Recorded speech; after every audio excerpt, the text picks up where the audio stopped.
इशा की नमाज पढ़ने के बाद तरावी की नमाज पढ़ते हैं। जैसे ही रमजान शुरू होता है ये बहस भी छिड़ जाती है, तरावी 8 रकात पढ़ी जाए कि 20 रकात पढ़ी जाए। कोई 8 को सही कहता है, कोई 20 को सही कहता है। लेकिन एक बात से कोई इनकार नहीं कर पाएगा कि अल्लाह के नबी ने जो 3 दिन तरावी पढ़ाई थी वो 8 ही रकात आपने पढ़ाई थी। 3 दिन तक अल्लाह के नबी ने जो तरावी की नमाज पढ़ाई थी वो 8 रकात थी। इसमें किसी को शक नहीं है मेरे प्यारे साथी। हजरत आयशा से पूछा गया अल्लाह के प्यारे रसूल की रमजान की नमाज कैसी थी, तरावी की नमाज जिसको हम कहते हैं, उसी के बारे में सवाल किया गया। मायशा कैफ़ कानत सलातु रसूलिल्लाह सल्लल्लाहु अलैहि वसल्लम की रमजान, अल्लाह के रसूल की रमजान की नमाज कैसी थी। सवाल करने वाला तरावी के बारे में सवाल कर रहा है। अल्लाह के प्यारे नबी फरमाते हैं मा कान यज़ीदु रसूलुल्लाह सल्लल्लाहु अलैहि वसल्लम अला 11 रकातन, अल्लाह के नबी 11 रकात से ज्यादा कभी नहीं पढ़ते थे। फी रमजान वला फी गैरिही, ना तो रमजान में आप पढ़ते थे ना गैर रमजान में पढ़ते थे। पता ये चला कि तरावी की नमाज कोई अलग नमाज नहीं है, ये वही तहज्जुद की नमाज है जो अल्लाह के नबी साल के बाकी 11 महीने 11 रकात पढ़ा करते थे। उसी नमाज को आसान बना करके हम इशा के फौरन बाद पढ़ लेते हैं, ताकि जो लोग रात में उठ करके तहज्जुद नहीं पढ़ सकते वो भी रमजान में तरावी पढ़ सके। भाई तहज्जुद की नमाज बड़े खुशनसीब लोगों को हासिल होती है, सब लोग तो तहज्जुद नहीं पढ़ता। कुरान में अल्लाह ताला जब अपने मुत्तकी बंदों का जिक्र करता है तो उनकी पहचान बताता है, वो तहज्जुद पढ़ते हैं। कहीं अल्लाह फरमाता है कानू कलीलन मिनल लैली मा यहजऊन, मेरे मुत्तकी बंदे रात को बहुत कम सोते हैं, वो रात में तहज्जुद की नमाज पढ़ते हैं। कहीं अल्लाह ने फरमाया ततजाफा जुनूबुहुम अनिल मजाज यदऊन रब्बहुम खौफन व तमा, मेरे मुत्तकी बंदे अपने बिस्तर से अलग होकर के अल्लाह की बारगाह में तहज्जुद पढ़ते हैं। यदऊन रब्बहुम खौफन व तमा, वो अपने रब से दुआएं करते हैं, कभी अल्लाह के अजाब से डरते हैं, कभी अल्लाह की रहमत की उम्मीद रखते हैं। व मिम्मा रज़क़नाहुम युनफिकून, और तहज्जुद पढ़ने के बाद अल्लाह की राह में सदका खैरात करते हैं। वही तहज्जुद की नमाज रमजान में तरावी के नाम से पढ़ी जाती है और अल्लाह के नबी ने इसको 11 रकात ही पढ़ा है। मेरे प्यारे साथियों, हमें और आपको भी चाहिए कि हम तरावी पढ़ें, लेकिन हाँ एक बात याद रखिए, तरावी की नमाज को आज हमारे यहाँ एक हवा बना दिया गया, बहुत मुश्किल बना दिया गया। नहीं, तरावी को आप बहुत मुश्किल मत बनाइए मेरे प्यारे साथियों। अगर हमारे नौजवानों का स्टेमिना बहुत कमजोर हो चुका है और वो बेचारे बहुत लंबी तरावी नहीं पढ़ पा रहे, तो ठीक है, आप हल्की ही तरावी पढ़ाइए। हल्की से मुराद ये है कि अगर एक पारा पूरा अगर इमाम पढ़ रहा है और एक पारे में सारे लोग शामिल हो सकते हैं तो एक पारा पढ़ाया जाए। अगर एक पारा भी लोग नहीं पढ़ पा रहे तो एक पारे से भी कम पढ़ा जा सकता है, लेकिन कोशिश ये कीजिए कि तरावी की नमाज पूरे महीने पढ़ी जाए। जो ये तरीका हमारे यहाँ चला है कि 3 दिन तरावी पढ़ते हैं, 5 दिन तरावी पढ़ते हैं, उसके बाद मस्जिदों में सन्नाटा छा जाता है, ये तरीका गलत है और किसी भी हदीस से ये तरीका साबित नहीं है कि सिर्फ 3 दिन तरावी पढ़ी जाए। अल्लाह के नबी फरमाते हैं मन काम रमजान ईमानन व इहतिसाबन, जो रमजान में क़ियामुल लैल करता है, जो रमजान में तरावी की नमाज पढ़ता है ईमान के साथ और सवाब की नीयत के साथ, ये 2 चीजें बहुत जरूरी हैं। तरावी की नमाज का मकसद दिखावा नहीं होना चाहिए, तरावी की नमाज का मकसद ये बताना नहीं होना चाहिए कि मैं बहुत बड़ा नेक इंसान हूं। तरावी का 2 मकसद होना चाहिए, ईमानन व इहतिसाबन, ईमान के साथ और सवाब की नीयत के साथ जो तरावी की नमाज पढ़ेगा, अल्लाह के नबी फरमाते हैं गुफिर लहू मा तक़द्दम मिन ज़ंबिही, उसके पिछले तमाम के तमाम गुनाह माफ हो जाएंगे। और ये भी याद रखिए, अभी आज एक फोन मेरे पास आया, मौलाना मैं एक जगह ड्यूटी कर रहा हूं, 12 बजे रात तक मेरी ड्यूटी है, मैं ड्यूटी से आने के बाद जमात तो मुझे नहीं मिलेगी, क्या मैं अकेले तरावी की नमाज पढ़ सकता हूँ? मैंने कहा आप पढ़ सकते हैं, जायज़ है, लेकिन ये बात याद रखिए कि तरावी की नमाज जमात से पढ़ना अफजल है, जमात से पढ़ना अफजल और बेहतर है। इसलिए कि अल्लाह के नबी ने फरमाया मन कामा मअल इमामी हत्ता यंसरिफ कुतिब लहू क़ियामुल लैला, जो इमाम के साथ क़ियामुल लैल करता है, जो इमाम के साथ तरावी की नमाज पढ़ता है, उसको पूरी रात तहज्जुद पढ़ने का सवाब मिलता है। इसलिए मेरे भाइयों, मस्जिद में तरावी का एहतमाम करो और औरतों के लिए भी इंतजाम करो ताकि माएं बहनें भी इस सवाब में शामिल हो सके। मर्द हजरात भी तरावी पढ़ें और पर्दे के साथ औरतों का भी इंतजाम करो, औरतें भी जाके तरावी की नमाज पढ़ें। और आगे बढ़िए, तरावी आपने पढ़ ली, रात में सो गया, सुबह 4 बज गए, आपकी बीवी ने आपको उठाया, उठिए। आपने कहा अरे 4 बज रहा है, तो मुझे क्यों उठा रही है? बीवी ने कहा शायद आप भूल गए, आज पहला रोजा है, चलिए सहरी कर लीजिए। आप उठे, ब्रश किया आपने, मुंह धोया आपने, दस्तरखान पे बैठ के बीवी ने जो सहरी में बनाया था वो सहरी आप खाने लगे। 4 बजे सुबह आपने तो कभी नाश्ता नहीं किया था, आप तो सुबह 8-9 बजे नाश्ता करते थे। ये 4 बजे कौन सा नाश्ता हो रहा है? इसको सहरी बोलते हैं। और ये सहरी बड़ी बरकत वाला खाना है। अल्लाह के नबी फरमाते हैं तसहरू फइन्न फिस्सहूरी बरका, सहरी खाया करो, सहरी में बरकत है। सहरी के बगैर भी आप रोजा रखेंगे हो जाएगा, मगर सहरी खा के रोजा रखेंगे तो बदन में ताकत रहेगी। इसीलिए बहुत सारी जगहों पे सहरी में ताकत की चीजें खाते हैं। हमारे बनारस में वो मेवा वगैरह डाल करके उसमें मखाना भी होता है और बादाम भी होता है, काजू भी होता है, वो सब डाल के एक आइटम बनाते हैं, उसको हरीरा बोलते हैं। कहीं हरीरा बोलते हैं, कहीं तुर्री बोलते हैं, पता नहीं आपके सीमांचल में भी कुछ ऐसा बनता होगा। तो आप सहरी में इस तरीके की चीजें जब खा लेते हैं तो फिर पूरे दिन एक एनर्जी रहती है बदन में। अगर आप सहरी नहीं खाएंगे, मान लीजिए कोई सोया रह गया, रात में बेचारा वो इरादा करके सोया तो मैं सुबह सहरी करके रोजा रखूंगा, लेकिन नींद नहीं खुल पाई और फजर का टाइम हो गया और तब उसकी नींद खुली, तो रोजा वो रखेगा कि नहीं रखेगा? रोजा रखेगा, रोजा हो जाएगा। मगर जब बगैर कुछ खाए पिए रोजा रखेगा तो कमजोरी रहेगी। इसलिए सहरी जरूर करना चाहिए। हमने सुबह 4 बजे सहरी कर ली, 5 बजे फजर की अजान होने वाली है, हमने 10 मिनट में 15 मिनट में सहरी कर ली। अब हमारे पास 45 मिनट का टाइम अभी अजान तक बचा है।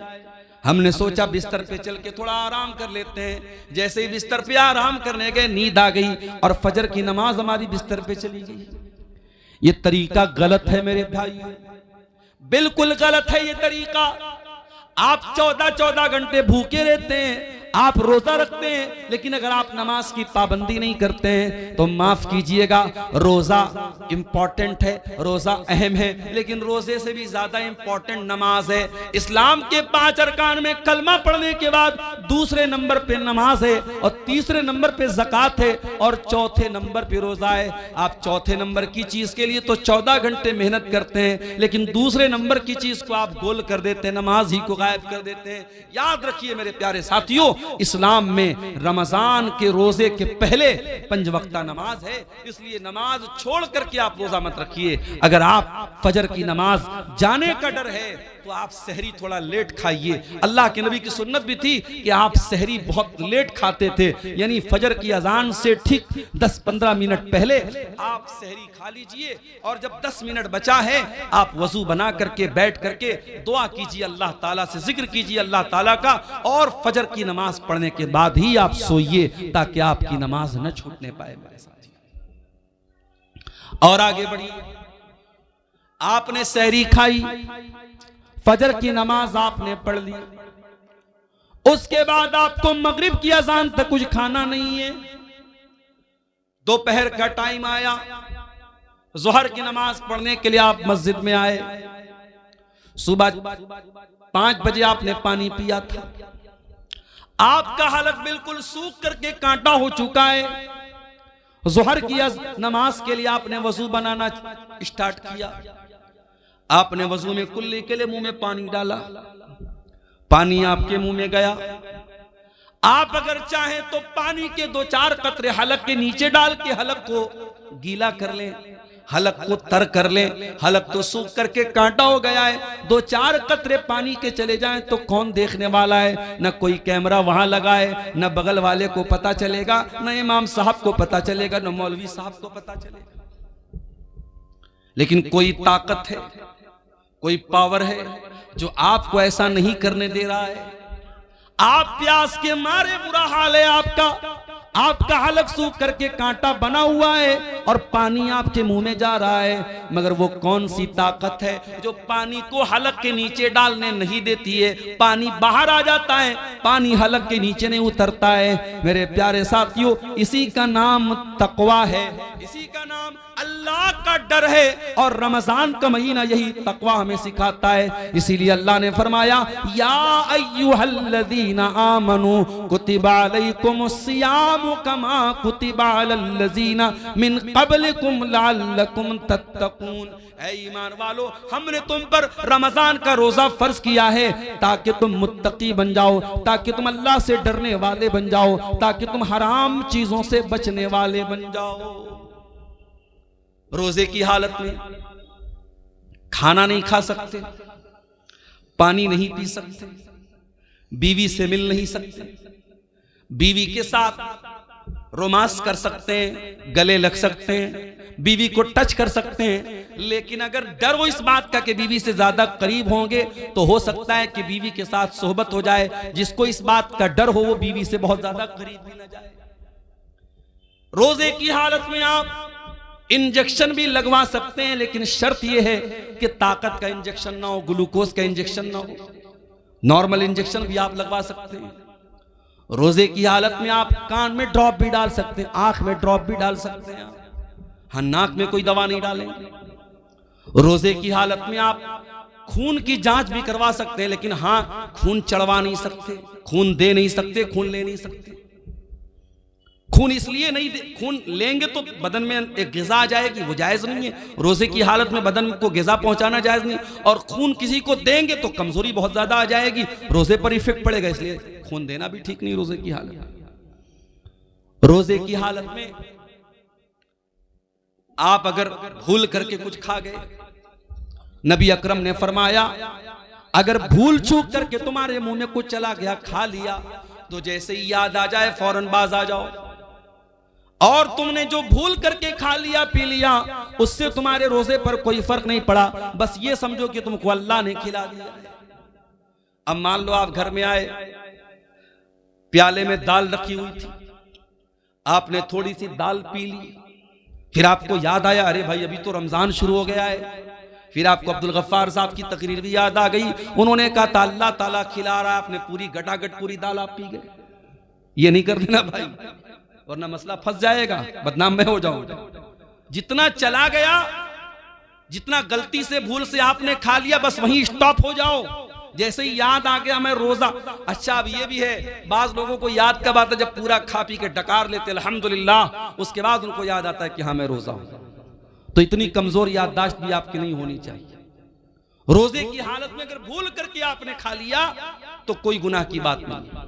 इसी तरीके से आप सुबह सहरी कर रहे थे, आप चाय पी रहे थे, आप दूध पी रहे थे, उतने में अजान शुरू हो गई, तो बर्तन में जितना दूध है, जितनी चाय है, उसको आप कंप्लीट कर लीजिए, उस पर अल्लाह ताला की आपकी कोई पकड़ नहीं होगी।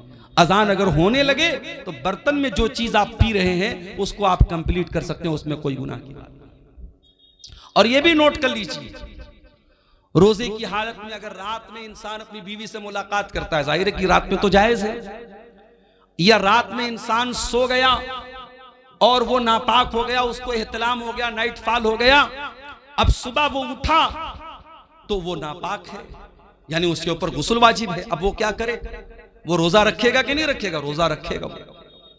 और अगर उसी हालत में फजर की अजान भी हो गई तो भी कोई गुनाह की बात नहीं है, उसका रोजा बिल्कुल सही है। लेकिन हाँ, अगर इंसान रात में नापाक हुआ है, सुबह उसी हालत में सहरी कर सकता है, लेकिन फजर की अजान अगर हो गई है तो जितना जल्दी मुमकिन हो वो गुस्ल करे और जमात से जाकर के नमाज पढ़े।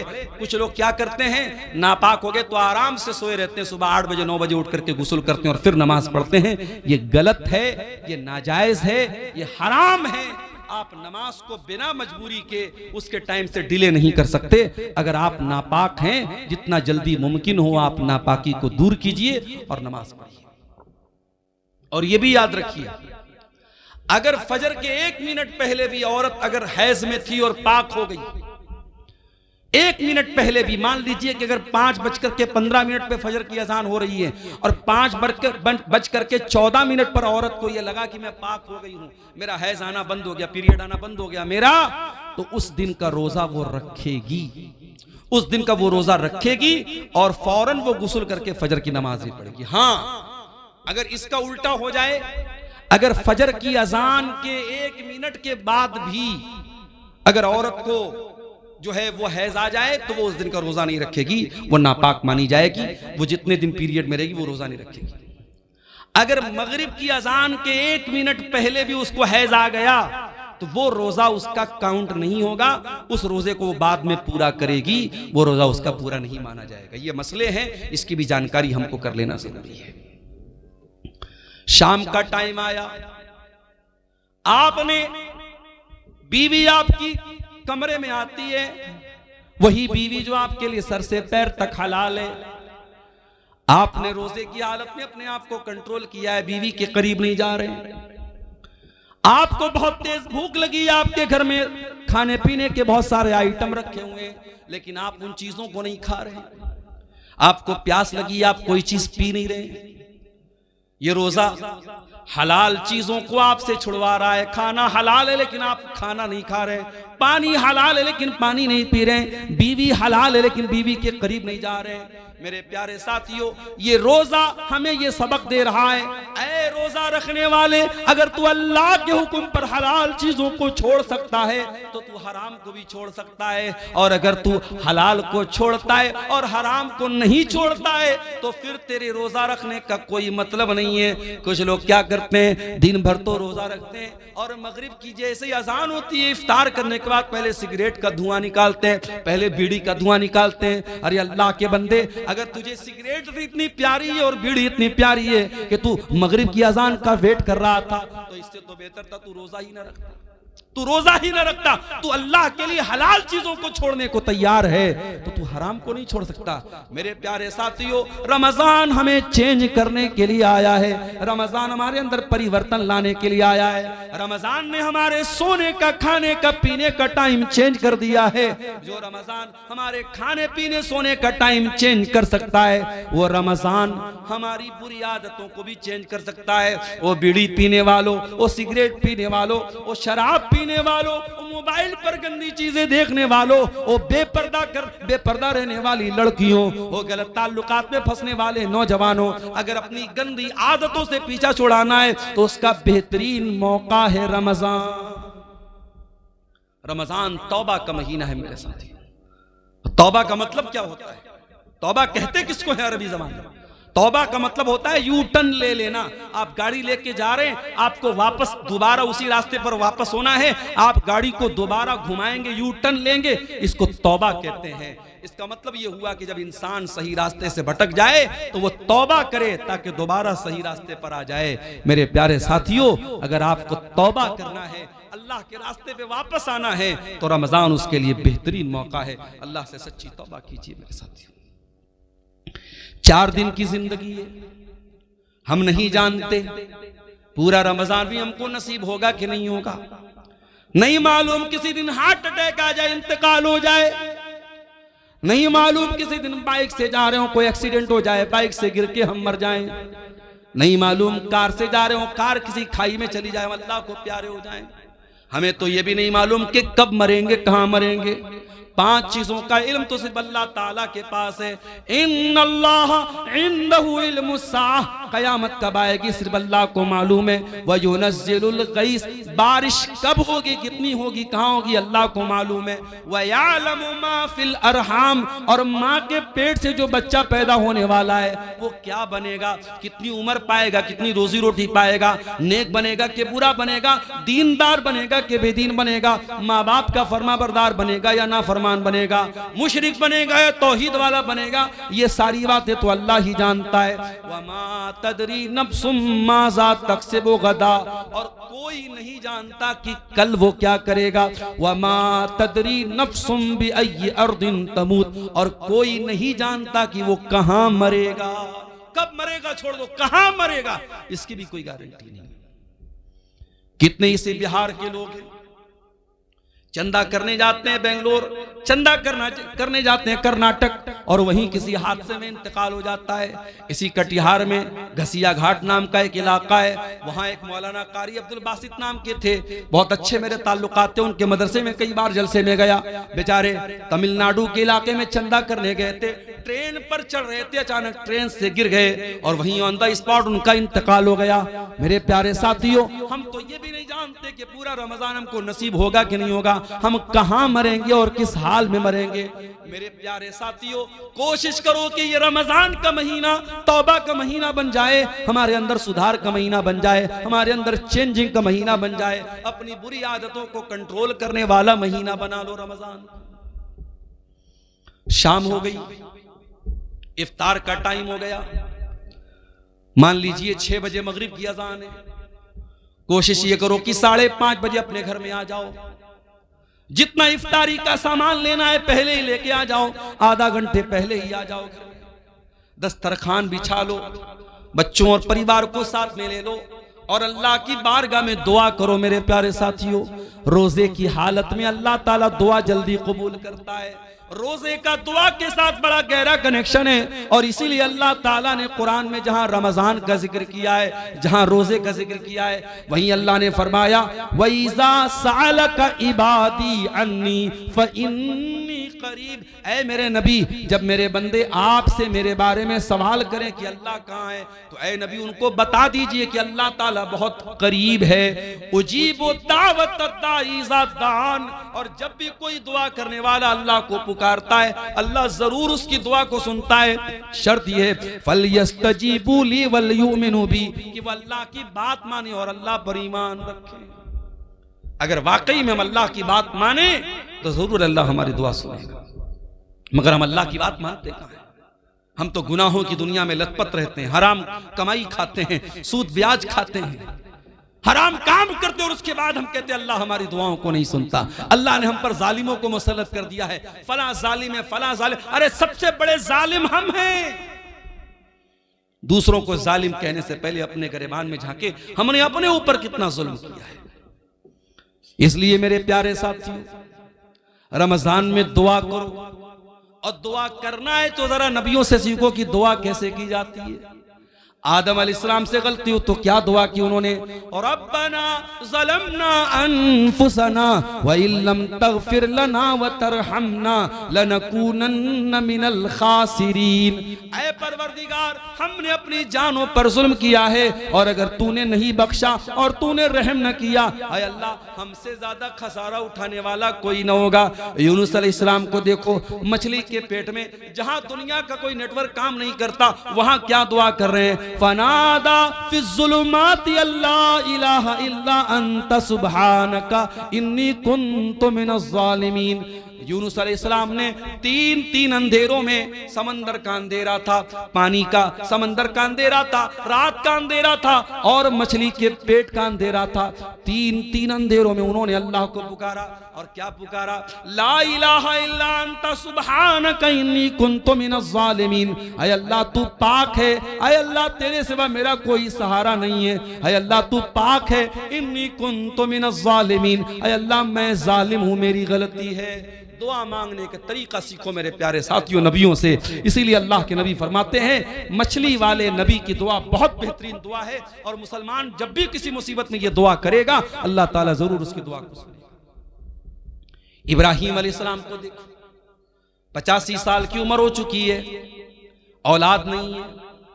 यहां तो 14-15 साल हो जाए और औलाद ना हो तो दुनिया वाले ताना मारने लगते हैं कि इसको तो औलाद नहीं हो रही है, और इंसान भी मायूस हो जाता है। यहाँ 85 साल की उम्र हो चुकी है, इब्राहिम अपने रब से मायूस नहीं है। क्या दुआ करते हैं, रब्बी हबली मिन लदुनका ज़ुर्रियतन तय्यबा इन्नका समीउद दुआ। ऐ अल्लाह तू मुझे पाक औलाद दे दे, ऐ अल्लाह तू दुआओं को सुनने वाला है। रब्बी हबली मिनस सालिहीन, ऐ अल्लाह मुझे नेक बेटा अता फरमा। अय्यूब अलैहिस्सलाम को देखो, बीमार हैं, पूरे बदन में जख्म है, पूरे बदन से खून बह रहा है, पूरे बदन में परेशानी है, और अय्यूब अलैहिस्सलाम दुआ कर रहे हैं, व अय्यूबा इज़ नादा रब्बहू अन्नी मस्सनियद्दुर्रु व अंत अरहमुर राहिमीन। कहते अय अल्लाह मुझे ये बीमारी पहुंची है, अय अल्लाह मुझे ये तकलीफ पहुंची है, और अय अल्लाह सबसे बड़ा रहम करने वाला तू है, अगर तूने रहम न किया तो तेरा बंदा कहां जाएगा। मेरे प्यारे साथियों, रमजान को दुआ का महीना बना लो, खूब दुआएं करो, इफ्तार के टाइम दुआ करो, सहरी के टाइम दुआ करो, तरावी के बाद बैठ के दुआ करो, रात के सन्नाटे में दुआ करो, दिन के उजाले में दुआ करो। रमजान का दुआ के साथ बड़ा गहरा कनेक्शन है, बहुत गहरा ताल्लुक है। और हो सके एक किताब बता रहा हूं, मोबाइल पर भी वो किताब मिल जाएगी आपको, प्ले स्टोर में भी मिल जाएगी। किताब का नाम नोट कर लो, हिस्नुल मुस्लिम, अरब के एक आलिम की किताब है, बहुत अच्छी किताब है दुआओं की, छोटी छोटी दुआएं जो नबी की दुआएं हैं, नबी की सिखाई गई दुआओं को पढ़ा करो। नबी के अल्फाज में बड़ी बरकत है, नबी के अल्फाज बड़े जामे होते थे। अगर वो नहीं पढ़ सकते, अगर पढ़े लिखे नहीं हो, तो अपनी भाषा में, अपनी जबान में, तुम शेरशाबादी लैंग्वेज में, तुम बंगला जुबान में भी अल्लाह से दुआएं कर सकते हो। अल्लाह ताला हर जबान को समझता है, वो दिल की भाषाओं को जानता है, वो दिल की जबान को जानता है। हम जबान से कहें या न कहें, हमारा दिल जब तड़पता है, हमारा दिल जब रोता है, हमारे दिल की सदाओं को भी अल्लाह ताला सुन लेता है। और आगे बढ़िए मेरे भाई, इफ्तार का टाइम हो गया। आप इफ्तार करते हैं, बिस्मिल्लाह पढ़ के आपने खजूर मुंह में डाली, खजूर मुंह में डाली, पानी आपने पिया, और पानी जैसे ही आपके हलक के अंदर गया, आपने दुआ पढ़ी, ज़हबज़ ज़मऊ वबतल्लतिल उरूक़ु वसबतल अज्रु इंशाअल्लाह। ऐ अल्लाह तेरे हुक्म से मैंने रोजा पूरा कर लिया, ऐ अल्लाह मेरी प्यास खत्म हो गई, ऐ अल्लाह मेरी रगें तर हो गई, और ऐ अल्लाह अगर तूने चाहा तो मुझे सवाब भी मेरे रोजे का मिल जाएगा। ये बड़ी प्यारी दुआ है, इफ्तार के टाइम यही दुआ पढ़ा करो मेरे प्यारे साथियों। और वो दुआ भी आप पढ़ सकते हैं, अल्लाहुम्मा लका सुमतु व अला रिज़्क़िका अफ़्तरतु, ऐ अल्लाह मैंने तेरे लिए रोजा रखा और तेरे ही दिए हुए रिस्क पर मैंने इफ्तार किया।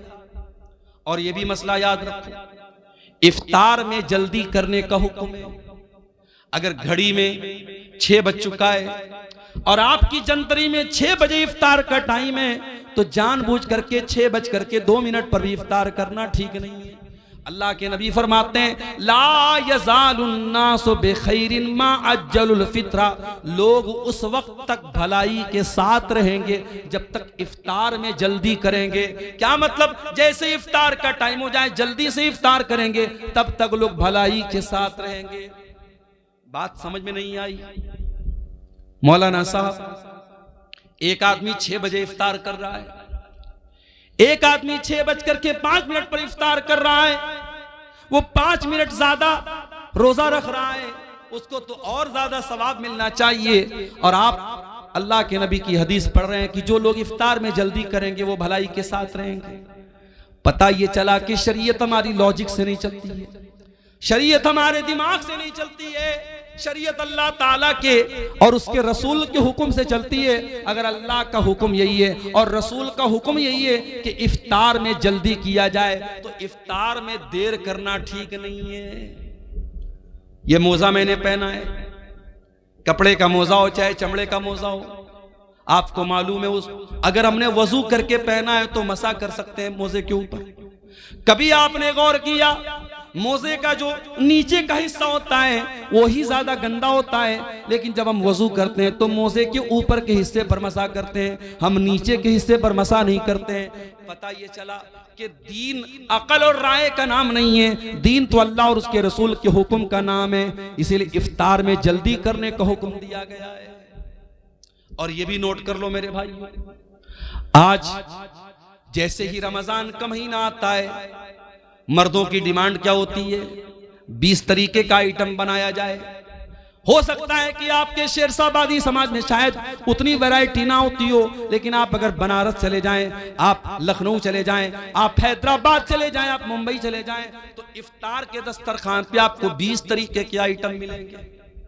मुझे उससे कोई एतराज नहीं, अल्लाह ने आपको दौलत दी, आप खूब खाइए, मना नहीं है मेरे भाई, लेकिन मुझे इस बात के से शिकायत है कि आज अपने घर की औरतों के ऊपर हमने इतना ज्यादा बोझ डाल दिया है, इतने सारे आइटम उनको बनाने होते हैं रमजान के अंदर कि बेचारी असर के बाद से लेकर के वो अफ्तार के आइटम बनाने में उनका टाइम लग जाता है और मगरिब के बाद बेचारी बर्तन धोने में उनका टाइम लग जाता है। उनको इबादतों का टाइम नहीं मिलता, उनको कुरान पढ़ने का टाइम नहीं मिलता, उनको दुआ करने का टाइम नहीं मिलता। मेरे प्यारे साथियों, अपने मुंह के स्वाद के लिए और अपने पेट के लिए अपने घर की औरतों पर अत्याचार न करो, अपने घर की औरतों पर जुल्म न करो। अरे सिंपल जो खाना आम दिनों में खाते हो वही सिंपल तरीके से रमजान में भी खाओ। ठीक है, 2-4 आइटम बढ़ गए, कोई हर्ज की बात नहीं है, लेकिन बीवी के ऊपर इतना ज्यादा अत्याचार करना कि बेचारी दिन भर खाना ही बनाती रहे और इफ्तार के बाद पूरी कई घंटे वो बर्तन ही धोती रहे, ये औरतों पर जुल्म है। इससे भी हमें और आपको बचना है।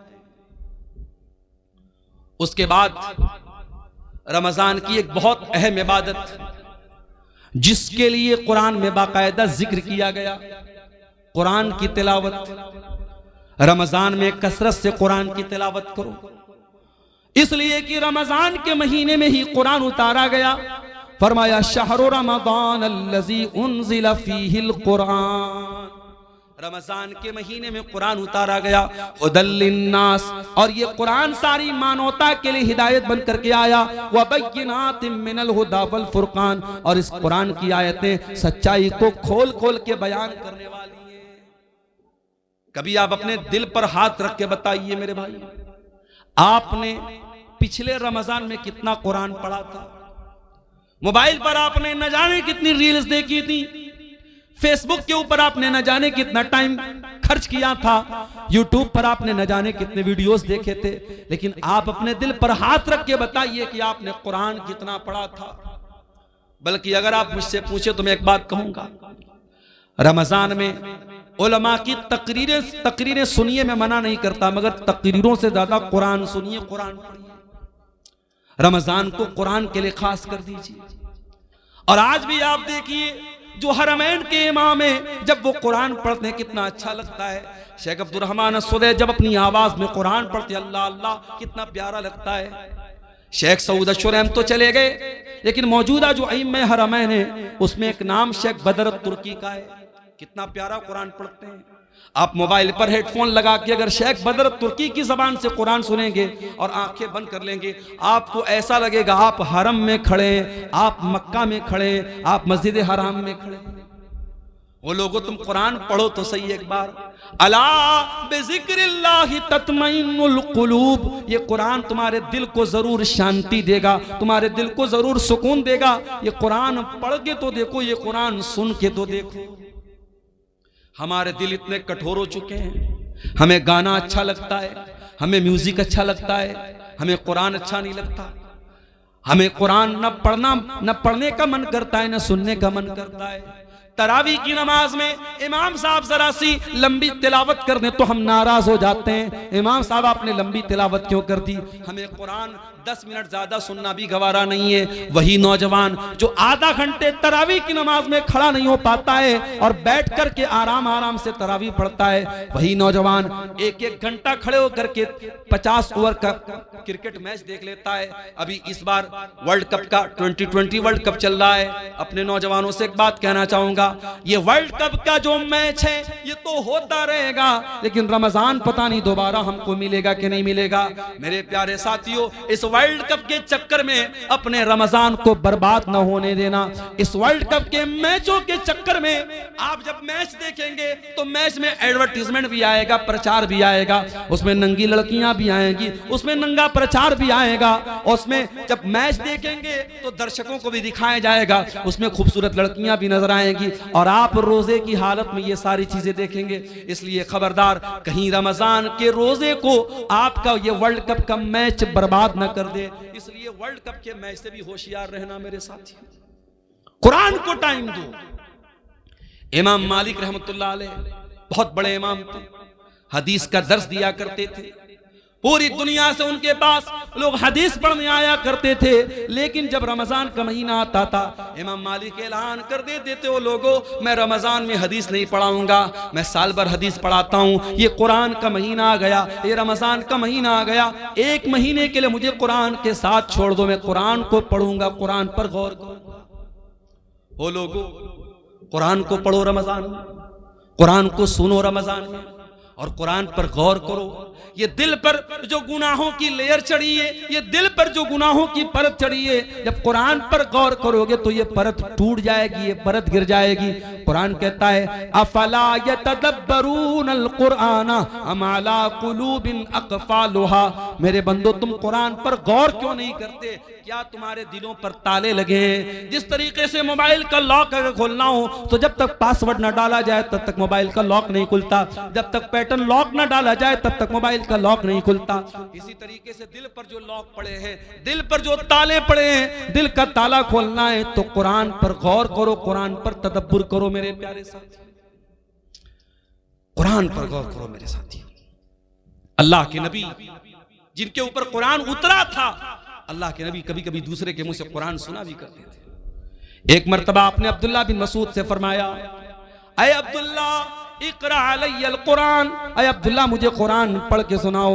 अब्दुल्ला बिन मसूद ने फरमाया, ऐ अल्लाह के नबी मैं आपको कुरान कैसे पढ़ के सुनाऊं, ये कुरान तो आप ही के ऊपर उतरा है। आपने फरमाया, ऐ अब्दुल्ला मैं दूसरे के मुंह से सुनना चाहता हूं, आज तुम्हारे मुंह से सुनना चाहता हूं तो मुझे कुरान पढ़ के सुनाओ। अब्दुल्ला बिन मसूद कुरान पढ़ने लगे और सूरह निसा की तिलावत करने लगे, सूरह निसा पढ़ने लगे और अल्लाह के नबी गौर से सुनने लगे। पढ़ते पढ़ते पढ़ते पढ़ते अब्दुल्ला बिन मसूद इस आयत पर पहुंचे, फकैफ़ इज़ा जिना मिन कुल्लि उम्मतिन बिशहीद, ऐ मेरे नबी उस वक्त आपका क्या हाल होगा जब हम हर उम्मत में से एक गवाह लाएंगे। वजीना बिका ला हाउलाई शहीदा, और ऐ नबी हम आपकी उम्मत पर आपको गवाह बनाएंगे। जब अब्दुल्ला बिन मसूद इस आयत के ऊपर पहुंचे, उन्होंने कहा, वो कहते हैं कि अल्लाह के नबी ने मुझसे कहा बस करो, ऐ अब्दुल्ला बस करो। मैंने नजरें उठा के देखा, मैंने क्या देखा, फैज़ा ऐनाहु तज़रिफान, अल्लाह के नबी की दोनों आंखों से आंसू बह रहे थे, अल्लाह के रसूल रो रहे थे, ज़ारो कतार आप रो रहे थे। वो जो कयामत के दिन आपके कंधे पे जिम्मेदारी डाली जाएगी, उस जिम्मेदारी को सोच के आप रो रहे थे। ओ मुसलमानों, तुम्हारे नबी तो अपनी जिम्मेदारी का ख्याल करके रो रहे हैं, तुम्हें अपनी जिम्मेदारी का ख्याल कब आएगा? आज ये कौम कहां जा रही है, इस कौम का नौजवान कहां जा रहा है? आज इस कौम की लड़कियां मुर्तद हो रही हैं, इस कौम का नौजवान नशे में धुत है, इस कौम की लड़कियां बेपर्दा हो रही हैं, इस कौम का एक बड़ा तबका हराम कमाई खा रहा है। वो लोगों तुम्हें कोई चिंता नहीं है, तुम्हारे दिमाग में कोई टेंशन नहीं है। तुम्हारे नबी तो यही टेंशन लेके दुनिया से चले गए। तुम्हारे नबी को तो एक ही टेंशन थी, फलअल्लका बाखिउन नफ्सका अला आथारिहिम इल्लम युमिनु बिहाज़ल हदीस असफा। ऐ मेरे नबी आपको इतनी टेंशन है, आपको इतनी चिंता है लोगों के ईमान लाने की, कहीं इस टेंशन में आप जान न दे दे। आपके नबी को तो इतनी टेंशन थी, मगर आपको कोई टेंशन नहीं है। अल्लाह के प्यारे नबी उस जिम्मेदारी का एहसास करके रोने लगे, कुरान सुन करके रोने लगे। मेरे साथ कुरान सुनो तो सही अच्छे कारी की आवाज में, खास तौर से जो अफ्रीकन कारी होते हैं, उसमें एक कारी है, कभी यूट्यूब पर सर्च मारिएगा, सूफी अब्दुल रशीद नाम है उनका, ये शायद उधर अफ्रीका वगैरह कहीं के हैं। आवाज बिल्कुल नॉर्मल है, लेकिन जब कुरान पढ़ते हैं दिल में जाके लगता है मेरे साथी, बड़ा प्यारा कुरान पढ़ते, सूफी अब्दुल रशीद नाम है। अच्छे कारी की आवाज में आप कुरान सुनिए, आप ये गाने बजाने भूल जाएंगे, दिल पर जो असर पड़ेगा मेरे साथियों मैं बयान नहीं कर सकता उसको। रमजान को कुरान का महीना बनाइए मेरे साथियों, और आगे बढ़िए। एक और काम अल्लाह के नबी करते थे रमजान में। अब्दुल्ला बिन अब्बास कहते हैं अल्लाह के नबी रमजान में बहुत ज्यादा सखावत किया करते थे, अल्लाह की राह में दान दिया करते थे। आज भी मुसलमान अपने माल की ज़कात इसी रमजान के महीने में निकालता है। मेरे प्यारे साथियों, आप अपने माल की जो ज़कात होती है आप साल में कभी भी निकाल सकते हैं, बल्कि ज़कात का सही मसला तो ये है, मिसाल के तौर पर अगर मेरे पास आज 1 लाख रुपया है, आज 1 लाख रुपया मेरे पास आया और आज ही के दिन अगले साल तक वो पैसा मेरे पास रहा, तो आज ही के दिन मेरे ऊपर ज़कात फर्ज होगी। लेकिन लोग अपनी आसानी के लिए रमजान में ज़कात निकालते, कोई हरज की बात नहीं, निकाल सकते हैं आप। लेकिन हाँ, ज़कात देने का तरीका भी आज हमारा बड़ा निराला है मेरे साथी। पिछले रमजान में मैं साउथ इंडिया में था, एक मौलवी साहब आए, कहा कि मौलाना कड़ी धूप में हम लोग लाइन लगते हैं और जब हमारा नंबर आता है तो सेठ जी कहते हैं कि पिछले साल का रिकॉर्ड कहां है, पिछले साल का रिकॉर्ड हमने दिखाया तो कहते इस पर मदरसे की मुहर नहीं लगी है, जाओ। 2-2 घंटा धूप में लगने के बाद वो बेचारा मौलवी जो किसी प्राइवेट मदरसे में पढ़ा रहा था और उसका चंदा करने वो बेंगलोर और गुजरात गया था, 3-3 घंटा लाइन में लगने के बाद उसको वापस कर दिया जाता है और बेचारा वो नाकाम लौट जाता है। ये हालात देख करके मेरे साथियों खून के आंसू रोने का दिल चाहता है। ये ज़कात कोई टैक्स नहीं है जिसे वसूलने के लिए लोगों के दरवाजों पर जाया जाए। होना तो ये चाहिए था, ज़कात देने वाले खुद ऐसा सिस्टम बनाते कि जहां ज़कात के हकदार हैं ज़कात वहां तक पहुंचती। यहां तो बेचारे मौलवी धक्के खा खा के ज़कात वसूल रहे हैं।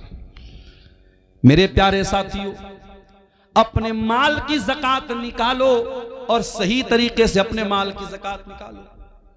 अगर आपके पास 85 ग्राम सोना है, अगर आपके पास 595 ग्राम चांदी है, अगर आपके बैंक बैलेंस में आपके पास कैश रकम में इतना पैसा है जो 595 ग्राम चांदी के बराबर है, तो आपके पास अगर वो माल 1 साल तक रहता है तो उसकी ज़कात आपको देना है। और ऐ मेरी प्यारी माओ बहनों, ये भी याद रखिए, आपने सोने का जो जेवर पहना हुआ है और आपने अलमारी में जो रखा हुआ है वो सब पर आपको ज़कात देना है। कोई ये ना सोचे कि जो मैं पहनती हूं उस पर ज़कात नहीं देना है, सब पर आपको ज़कात देना है। और अगर आपने अपने सोने चांदी की ज़कात नहीं निकाली तो अंजाम क्या होगा? अल्लाह फरमाता है, वल्लज़ीन यक्निज़ून अज़्ज़हब वल फ़िज़्ज़ा वला युनफ़िक़ूनहा फ़ी सबीलिल्लाहि फ़बश्शिरहुम बिअज़ाबिन अलीम। जो लोग सोना चांदी इकट्ठा करते हैं और उसकी ज़कात नहीं निकालते हैं, उनको दर्दनाक अज़ाब दिया जाएगा। यौमा युहमा अलैहा फी नारी जहन्नम फतुक्वा बिहा जिबाहुहुम व जुनूबुहुम व ज़ुहूरुहुम। क़यामत के दिन वही सोना चांदी जहन्नम की आग में तपाया जाएगा, उससे उनकी पेशानी को दागा जाएगा, उससे उनके पहलू को दागा जाएगा, उससे उनकी पीठ को दागा जाएगा और कहा जाएगा, हाज़ा मा कनज़्तुम लिअन्फुसिकुम फज़ूक़ू मा कुन्तुम तकनिज़ून। ये सोना चांदी जिसकी तुमने ज़कात नहीं निकाली थी, आज उसको अल्लाह ताला ने जहन्नम की आग बना दिया है, आज अजाब का मजा चखो। मेरे प्यारे साथियों, इसलिए अपने माल की सही ज़कात निकालिए और ये बात याद रखिए, ज़कात कोई टैक्स नहीं है। ज़कात आपके माल के मैल कुचैल को पाक करती है। ज़कात हमारे माल की बरकत को खत्म नहीं होने देती है, आपके माल की सुरक्षा करती है, आपके माल की हिफाजत करती है। इसीलिए अल्लाह कुरान में अपने नबी से कहता है, खुज़ मिन अम्वालिहिम सदक़तन तुतहिरुहुम व तुज़क्कीहिम। ऐ नबी, आप लोगों के माल में से ज़कात लीजिए, ये ज़कात उनके माल को पाक करेगी। बिजनेसमैन लोगों से एक बात कहना चाहता हूं, बिजनेसमैन के पास जितना भी माल तिजारत है उस पर उसको ज़कात देना है। मिसाल के तौर पे अगर हमारे दुकान में 10 लाख का माल है तो 10 लाख के माल पे हमको ज़कात देना है। हाँ, मार्केट से जो पैसा हमको लेना है उसको हम माइनस करेंगे और मार्केट में जो पैसा हमको देना है वो माइनस करेंगे, जो लेना है उसको प्लस करेंगे और पूरे माल तिजारत को ऐड करके उसकी ज़कात हमें निकालना है। इसी तरीके से अगर आपने कोई जमीन खरीदी है और आपने जमीन इस मकसद के लिए खरीदी है कि जमीन का दाम बढ़ जाएगा तो हम बेच देंगे, अगर आपने जमीन को बेचने के मकसद से लिया है तो उस जमीन की भी आपको ज़कात देना पड़ेगा। हाँ, अगर आपने जमीन लिया है मकान बनाने के लिए, बच्चों के रहने के लिए, तो उस पर आपको ज़कात नहीं देना है। अपनी जरूरत की चीजों पर भी आपको ज़कात नहीं देना है। 1.5 लाख का मोबाइल आता है, एप्पल का आईफोन आता है, सैमसंग का अल्ट्रा आता है, 1.25 लाख का 1.5 लाख का मोबाइल आता है। 1.5 लाख के मोबाइल पर आपको कोई ज़कात नहीं देना है। 10 लाख की आपके पास 40 लाख की कार है, कार पे आपको कोई ज़कात नहीं देना है। 50 लाख का आपके पास घर है जिसमें आप रहते हैं, उस घर के ऊपर आपको कोई ज़कात नहीं देना है। जो आपकी जरूरत की चीजें हैं, जाती चीजें, उस पर आपको कोई ज़कात नहीं देना है। लेकिन हाँ, जो बिजनेस एसेट है, जो माल तिजारत है, उस पर आपको ज़कात देना है। और कोशिश कीजिए कि अपने माल की पूरी पूरी ज़कात रमजान में निकाल दीजिए। और घर की औरतों को भी कुछ पैसा दे दीजिए कि कोई मांगने वाली आए, कोई जरूरतमंद आए तो घर की औरतें भी कुछ अल्लाह की राह में सदका खैरात करें। ये माहौल मेरे प्यारे साथियों रमजान में अपने घरों का हमें बनाना चाहिए। अल्लाह के नबी सल्लल्लाहु अलैहि वसल्लम की बीवियों से कुरान कहता है कि ऐ नबी की बीवियों, अक़िमनस्सलात व आतीनज़्ज़काह, तुम नमाज कायम किया करो, तुम ज़कात अदा किया करो। इसका मतलब कि औरत को भी ज़कात अपने माल की देना चाहिए। अगर औरत के पास अपना जेवर है, औरतों को जो मायके से मिलता है जेवर, वो औरत का अपना जेवर होता है। अगर शौहर ज़कात निकाल दे तो अच्छी बात है, अगर शौहर ज़कात नहीं निकालता है तो बीवी को खुद उसकी ज़कात निकालनी पड़ेगी। अगर अपना जेवर बेच के भी निकालना पड़े तो देना पड़ेगा। ज़कात दिए बगैर चारा नहीं है। और अगर हम जानबूझ के ज़कात नहीं निकालेंगे, अल्लाह के यहाँ बहुत दर्दनाक अजाब होगा। मेरे प्यारे साथियों, रमजान के इस मुबारक महीने में एक काम हमें और करना रहता है, जिसको एतिकाफ बोलते हैं। एतिकाफ का मतलब होता है अपने आप को मस्जिद के अंदर कैद कर लेना। रमजान के आखिरी अशरे में 10 दिन तक इंसान एतिकाफ करता है, नबी की सुन्नत है। मगर ये मसला याद रखो, औरतें भी अगर एतिकाफ करेंगी तो मस्जिद में करेंगी। अगर औरतों के लिए मस्जिद में पर्दे का इंतजाम है, सुरक्षा का इंतजाम है, तो मस्जिद में एतिकाफ करेंगी। और अगर मस्जिद में इंतजाम नहीं है तो औरतों को मायूस होने की जरूरत नहीं है, वो और नेकी के काम करें, उनको एतिकाफ करने की जरूरत नहीं है। एतिकाफ अगर होगा तो मस्जिद में होगा, इसलिए कि अल्लाह के नबी से कहीं और एतिकाफ करने का सबूत नहीं मिलता है। और इत्तिकाफ कौन करेगा? आज तो हालात ये पूरे पूरे गांव में कोई इत्तिकाफ नहीं करता है। पूरी अहले हदीसों की बस्ती है, कुरान और सुन्नत पर चलने वालों की बस्ती है, लेकिन पूरी बस्ती में एक आदमी भी इत्तिकाफ नहीं करता है। अफसोस की बात है। मैंने मुंबई में देखा, मैंने कर्नाटक में देखा, मैंने तमिलनाडु में देखा, मस्जिद में 20-20 नौजवान, बिल्कुल हट्टे कट्टे नौजवान, वो आते हैं इत्तिकाफ में बैठते हैं। औरतों के लिए इंतजाम मैंने देखा, पर्दे का इंतजाम है, वो इत्तिकाफ करती हैं। मेरे प्यारे साथियों, जज्बा होना चाहिए आपके अंदर। और इत्तिकाफ वो आदमी, आज हमारे यहाँ कोई करता भी तो कौन करता है? जो बिल्कुल समाज में रिटायर हो चुका है वो इत्तिकाफ करता है। अरे जो बिजनेसमैन है, जो एक्टिव है, जो अपने दुनिया की कुर्बानी दे के इत्तिकाफ करे, वो असल इत्तिकाफ करता है। मेरे साथ ये एक पर्चा आया है मेरे सामने। हमारे इलाके में एक घर है जिसमें हर दिन 2 से 4 मरतबा अपने आप आग लग रही है। लोग 20 दिनों से बहुत परेशान हैं। वजह क्या है? जरा इस मसले पर रोशनी डालें। देखिए, कभी कभी कुछ चीजों की वजह नॉर्मल होती है, लेकिन हम वजह कुछ और समझते हैं। हम बाइक से जा रहे हैं, बिल्ली ने रास्ता काटा, हम कहते हैं मौलवी साहब बिल्ली ने रास्ता क्यों काटा? अरे बिल्ली को जाना था कहीं, वो जा रही थी, उसमें क्या मसला है? आग लग रही है तो आग लगने की कोई वजह है। अब कुछ लोग उसको जबरदस्ती कि साहब वहां कुछ शैतान का मामला है, ये है वो, ऐसा कुछ नहीं है। अगर आपको ये लग रहा है कि ये आग जो लग रही है नॉर्मल कोई वजह नहीं है, आप वहां कुरान पढ़िए, उस घर में अल्लाह का जिक्र कीजिए, कुरान पढ़िए, नमाज पढ़िए। उसके बाद कौन से शैतान की मजाल है कि वहां अपनी कोई हरकत कर सके? और आग अगर लगती है तो कहीं ना कहीं लापरवाही से लगती है। अल्लाह के नबी की हदीस है कि रात में सोने के पहले चिराग बंद कर दो। हमारे यहाँ लोग सर्दियों में हीटर जलाते हैं और हीटर चलाए चलाए सो जाते, कितनी जगह एक्सीडेंट हो जाता है। जो नबी की हदीस है, जो नबी का फरमान है, उस पर हमेशा हमें अमल करना है। रात में जो भी आग से रिलेटेड चीजें, चाहे गैस का चूल्हा हो, चाहे चिराग की बत्ती हो, चाहे हीटर हो, सब बंद करके सोना चाहिए। तो बहरहाल अगर किसी घर में बार बार आग लग रही है, उसकी वजह पे गौर कीजिए। कोई हर चीज के पीछे कोई दूसरी वजह सोचना और समझना ये मुनासिब नहीं है। वल्लाहु आलम बिस्सवाब। ज़कात के माल से क्या मदरसे के उस्ताद, क्या इतना ही लिखा है? मदरसे के उस्ताद को शायद ये पूछना चाह रहे कि मदरसे के उस्ताद को तनख्वाह दे सकते हैं कि नहीं। देखिए, जो भी हमारे यहाँ दीनी मदरसे हैं, उलमा का एक बड़ा तबका, उलमा की एक बड़ी जमात का ये मानना है कि हिंदुस्तान के माहौल में जो दीनी मदरसे हैं ये फी सबीलिल्लाह के अंदर आते हैं। जो कुरान में अल्लाह ताला ने ज़कात किसको देना है, 8 जगहों पे ज़कात का पैसा दे सकते हैं। उसमें एक जगह है फी सबीलिल्लाह, अल्लाह की राह में भी ज़कात का पैसा दे सकते हैं।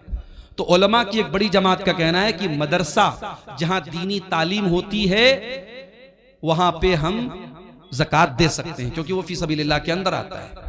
अगर मदरसे में गरीब बच्चे पढ़ते तब तो कोई शक की बात नहीं, ज़कात दे सकते हैं। अगर मदरसे में खुशहाल बच्चे भी पढ़ते हैं तब भी ज़कात की रकम दी जा सकती है। क्यों? क्योंकि मदरसों का असल मकसद क्या है?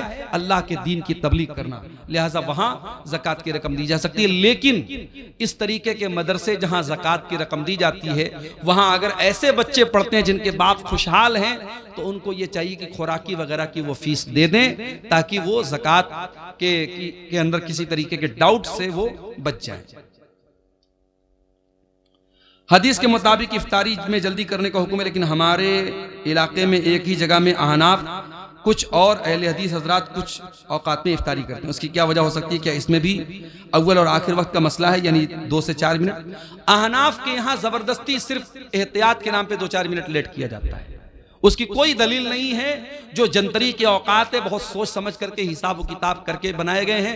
नबी के ज़माने में जंतरी नहीं थी, नबी के ज़माने में घड़ी नहीं थी, आसमान देख करके लोग इफ्तार करते थे। आज तो अल्हम्दुलिल्लाह घड़ी है और जंतरी में बाकायदा पूरा तहकीक करने के बाद इफ्तार का टाइम तय किया गया है। वो उसमें ताखिर करने का कोई जो है मतलब नहीं है। जो लोग एहतियात के नाम पर देर करते हैं वो ठीक नहीं है।